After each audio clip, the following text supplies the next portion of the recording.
किसी कैबिनेट बैठक, विभागीय बैठक, मास्टर प्लान की प्रक्रिया में मुख्यमंत्री ने अपने परिवार की निजी लाभ पर मंत्रिमंडल में चर्चा की? क्या सरकार इन सभी कंपनियों के विवरण सार्वजनिक करेगी?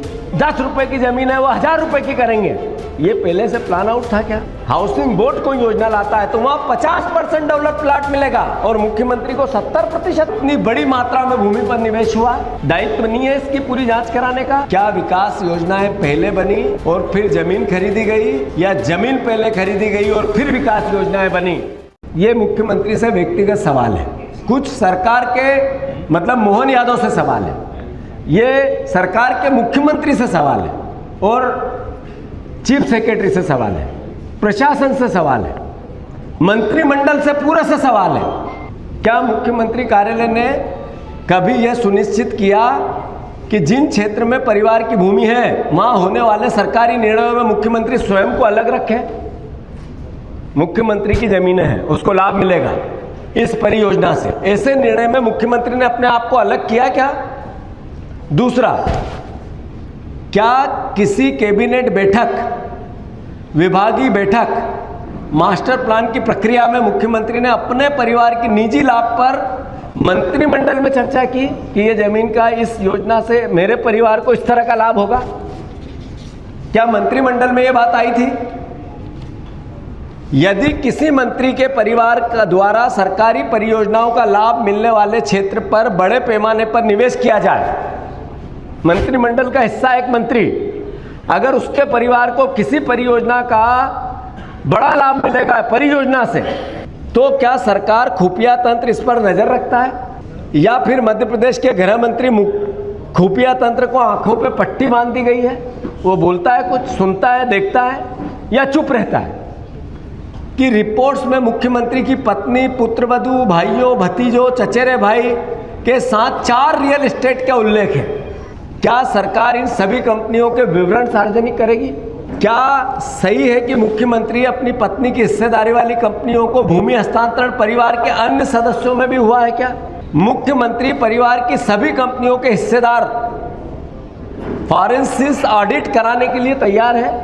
मीडिया रिपोर्ट्स ने दावा किया कि भूमि खरीदी के कुछ समय बाद ही हाउसिंग प्रोजेक्ट, बिल्डर एग्रीमेंट शुरू हो गए उन जमीनों पर।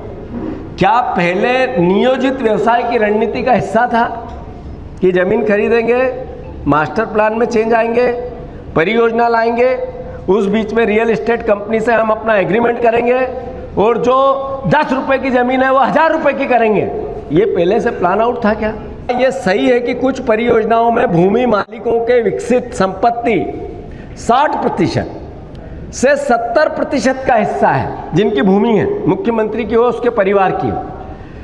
तो जब सरकारी योजनाएं लैंड पुलिंग आती है, आईडीए कोई योजना लाता है हाउसिंग की, हाउसिंग बोर्ड कोई योजना लाता है, तो वहां 50% डेवलप प्लाट मिलेगा और मुख्यमंत्री को 70% डेवलप प्लाट मिलेगा उनकी कंपनियों को, उनके हिस्सेदारी को। ऐसा क्यों? ये किसानों के साथ धोखा नहीं है?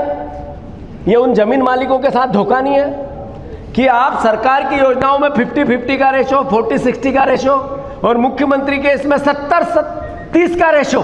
तो ये किसानों को, जो मुख्यमंत्री सबका वरदहस्त होता है, उन्होंने प्रदेश के साथ धोखा नहीं किया? क्या प्रोजेक्ट में आर्थिक लाभ अनुमानित सरकार सार्वजनिक करेगी?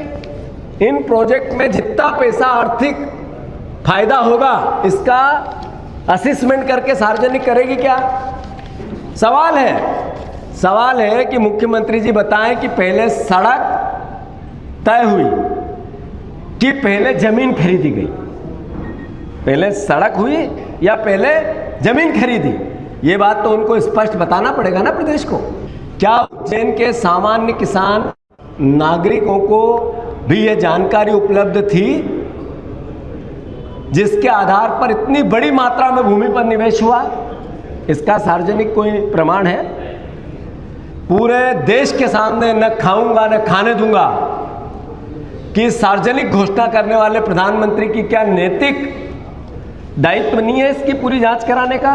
क्या मुख्यमंत्री ये घोषणा करेंगे कि उनके परिवार की 2023 के बाद भूमि खरीदी की जांच किसी, जैसे मैंने पहले कहा, सिटिंग सुप्रीम कोर्ट से जज से जांच कराई जाए? इन सब प्रश्न कॉन्फ्रेंस का अंतिम प्रश्न है। मध्य प्रदेश की जनता केवल एक जवाब चाहती है, क्या विकास योजनाएं पहले बनी और फिर जमीन खरीदी गई, या जमीन पहले खरीदी गई और फिर विकास योजनाएं बनी? मुख्यमंत्री जी को स्पष्ट करना चाहिए।